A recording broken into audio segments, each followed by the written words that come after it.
بسم اللہ الرحمن الرحیم۔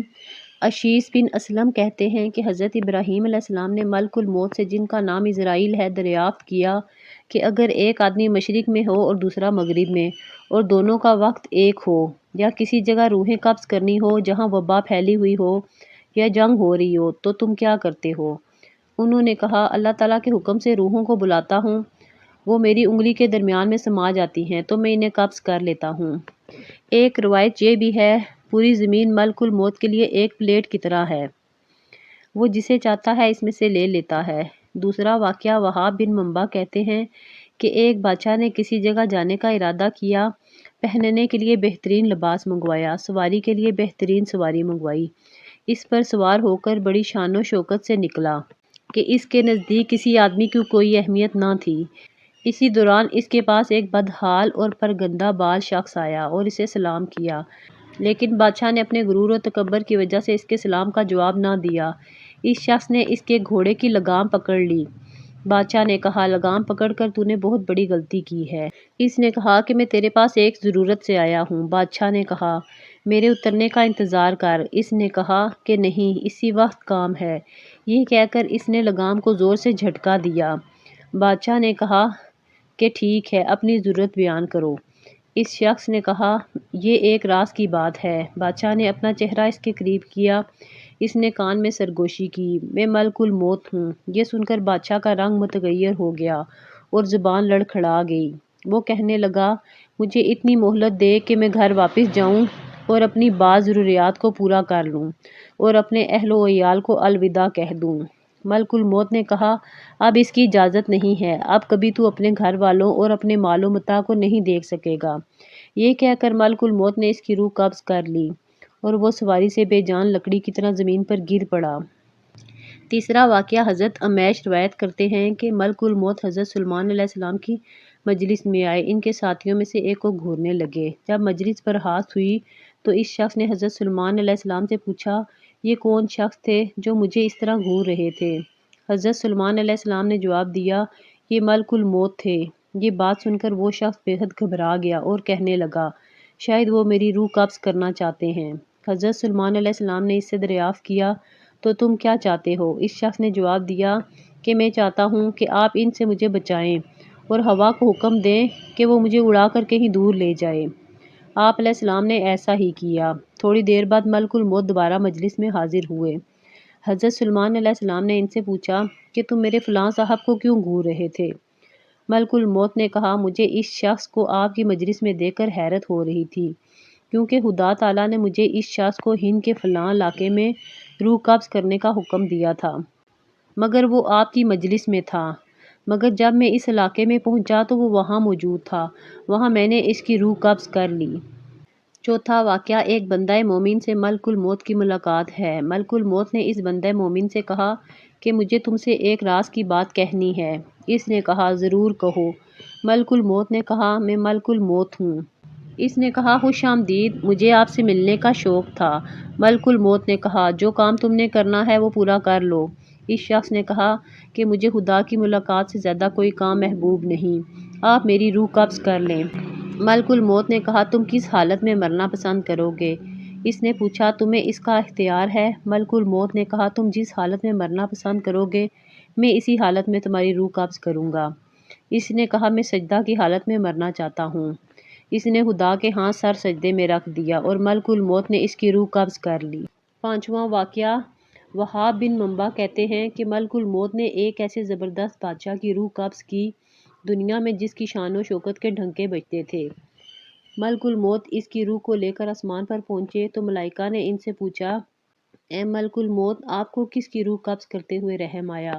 ملک الموت نے جواب دیا کہ ایک مرتبہ مجھے ایک ایسی عورت کی روح قبض کرنے کا حکم دیا گیا جو جنگل میں بالکل اکیلی تھی اور اس نے وہاں ایک بچے کو جنم دیا تھا۔ مجھے اس کی غریب الوطنی اور بچے کی تنہائی کا خیال آیا کہ وہ اس جنگل میں تنہا ہے، کوئی اس بچے کی دیکھ بھال کرنے والا بھی نہیں ہے۔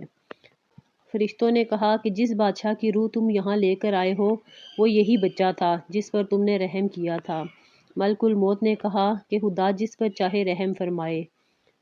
عطا بن یسار کہتے ہیں کہ ماہ شعبان کی 15 تاریخ کو ملک الموت کو ایک صحیفہ دیا جاتا ہے اور کہا جاتا ہے اس سال تمہیں ان سب لوگوں کی روحیں قبض کرنی ہیں جن کے نام اس صحیفے میں درج ہیں۔ عطا کہتے ہیں انسان نکاح کرتا ہے، مکان تعمیر کرتا ہے، اسے معلوم ہی نہیں ہوتا کہ اس کا نام ملک الموت کے صحیفے میں لکھا جا چکا ہے۔ حضرت حسن بصری کہتے ہیں کہ ملک الموت ہر روز 3 مرتبہ تمام گھروں کی تلاشی لیتے ہیں اور ہر اس شخص کی روح قبض کر لیتے ہیں جس نے اپنا رزق وصول کر لیا ہے اور اپنی عمر پوری کر لی ہے۔ جب اس کے گھر والے روتے ہیں تو ملک الموت کہتے ہیں کہ اس نے اپنی عمر پوری کر لی ہے، جب تمہاری عمر بھی پوری ہو جائے گی تو تمہاری روح بھی میں قبض کرنے آؤں گا۔ انسانوں نے اپنے آپ کو دنیاوی چیزوں میں گم کر دیا ہے اور اپنے خدا کو بھول گئے ہیں اور یہ نہ سمجھ سکے کہ انسان سے اللہ تعالیٰ کو حساب بھی لینا ہے۔ اے مبتلائے فریب انسان، تیرا دن غفلت اور سرمستی سے عبارت ہے اور تیری رات نیند کی آغوش میں گزرتی ہے، حالانکہ موت تیرے تعاقب میں ہے۔ تو ناپائیدار شے پر جھومتا ہے اور اپنی خواہشات پہ ایسے خوش ہوتا ہے جیسے سویا ہوا آدمی خوابوں میں خوش ہو رہا ہوتا ہے۔ تو ایک ایسی شے کی جانب دوڑتا ہے کہ جس سے عن قریب تجھے جدا ہونا پڑے گا۔ دنیا میں اس طرح کی زندگی تو چوپائے بھی گزارتے ہیں۔ اے اہل اسلام، لازمی ہے کہ لوگ سچے دل سے غور کریں تاکہ انہیں سمجھ آ جائے کہ انسان ہوا اس دنیا کی رنگینیوں میں جتنا بھی کھو جائے، لیکن جب اللہ کا حکم آ پہنچے گا تو ان میں سے کوئی شے بھی آدمی کے لیے فائدہ مند نہیں ہوگی، نہ بادشاہوں کے لیے اس کی بادشاہی، نہ تو نگر کے لیے اس کی تو نگری، نہ بالادست کے لیے اس کی بالادستی اور نہ ثروت مند کے لیے اس کی ثروت مندی۔ اس دنیا کی حقیقت کے حوالے سے جس کسوٹی کو سمجھنے کی ضرورت ہے وہ یہ ہے کہ یہاں عارضی قیام اور وہاں ہمیشہ ہے۔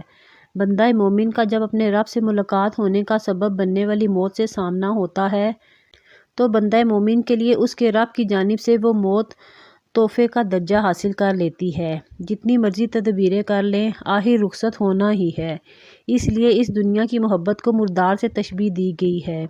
امام عالی مقام حضرت امام حسین علیہ السلام کا اپنا سر کٹوانا قبول کر لینا، اپنے خاندان کو اپنے سامنے شہید ہوتا دیکھنا منظور کر لینا، حالانکہ جان بچانا تو لازمی امر ہے، لیکن جان کے بدلے میں سچائی کا ساتھ چھوڑنا حق نہیں۔ حق وہی ہے جو خالق کی رضا ہے۔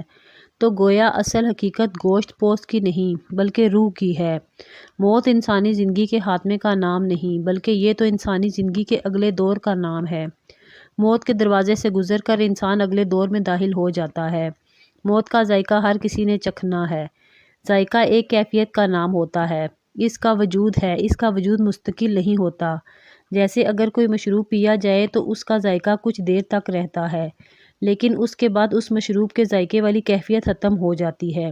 یہی حال موت کا ہے کہ انسان نے موت کا ذائقہ چکھنا ہے، مرنا نہیں ہے، چونکہ ذائقہ ایک بے حقیقت شے ہے، ایک دن میں کئی مرتبہ ذائقہ آتا اور ختم ہو جاتا ہے، اس لیے تو موت ذائقہ بن کر آتی ہے اور چلی جاتی ہے۔ موت کی کیا مجال ہے کہ وہ انسان کی حقیقت کو ختم کر سکے۔ حضرت عمر رضی اللہ تعالیٰ عنہ کا فرمان عالی شان ہے، لوگو تم جب ایک مرتبہ پیدا ہو گئے تو پھر مستقل پیدا ہو گئے، اب منتقل ہوتے رہو گے۔ پیدائش زندگی کا آغاز ہے، بچہ ماں کے پیٹ میں بھی زندہ ہوتا ہے، کھاتا پیتا ہے۔ پیدائش کا مطلب ہی یہ ہے کہ پیدائش سے پہلے بھی زندگی میں تھا، ماں کے پیٹ سے دنیا میں آتا ہے۔ پیدائش کے پہلے زندگی کا مقام اور ہوتا ہے اور پیدائش کے بعد اور۔ ماں کے پیٹ سے پہلے بھی تھا عالم ارواح میں۔ جب بچہ ماں کے پیٹ سے آتا ہے تو روتا ہوا آتا ہے اور یہ سمجھتا ہے کہ شاید اس کی موت ہو گئی ہے، کیونکہ اس کے لیے تو جہان اس کی ماں کا پیٹ ہی ہوتا ہے، وہ سب کچھ اسی کو سمجھتا ہے اور وہاں سے نکالے جانے پر روتا ہے۔ لیکن جب وہ اس جہان میں آتا ہے تو اسے اس جہان کی وسعت کا اندازہ ہوتا ہے، اسے روشنی نظر آتی ہے، وہ پھر ماں کے پیٹ میں جانے کی بجائے اس دنیا کو اس دنیا سے زیادہ بہتر خیال کرتا ہے۔ اسی طرح جب انسان اس دنیا کو چھوڑ کر عالم برزخ میں جاتا ہے تو اسے یہ دنیا بھی ماں کے پیٹ کی طرح چھوٹی لگتی ہے اور وہ واپس اس دنیا میں نہیں آنا چاہتا۔ جب وہ جنت کے نظارے کرتا ہے تو وہ یہ کہتا ہے دنیا تو ایک قید خانہ تھی، وہ اپنے وطن کو جا رہا ہوتا ہے، پھر پردیس میں آنے کو اس کا جی نہیں چاہتا۔ ساری راحتیں موت پر قربان ہو جاتی ہیں کیونکہ رب پاک سے جو ملنا ہوتا ہے